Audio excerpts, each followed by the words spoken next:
এই বিগত যে সরকার ছিল তারা কম অত্যাচার করেনি। ব্রিটিশদের উপরে ব্রিটিশের অত্যাচারও ছাড়িয়ে গেছিল।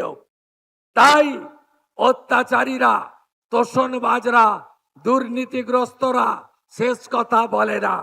আপনারা ভগবান, জনতা জনার্দন।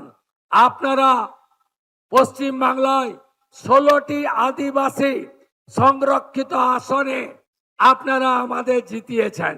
শুধু 16টি সংরক্ষিত নয়, কাশীপুর জেনারেল আসন থেকেও কমলাকান্ত হাঁসদাকে জিতিয়েছেন। তাই পশ্চিমবঙ্গে এখন 16 জন নয়, 17 জন আদিবাসী বিধায়ক আর 17 জনই ভারতীয় জনতা পার্টি। আমি আপনাদেরকে প্রণাম জানাই।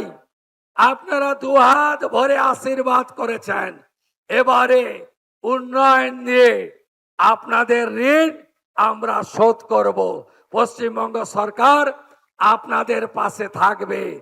হাতে কাজ, পেটে ভাত, মাথায় ছাদ ভারতীয় জনতা পার্টির অঙ্গীকার ছিল, আছে, থাকবে।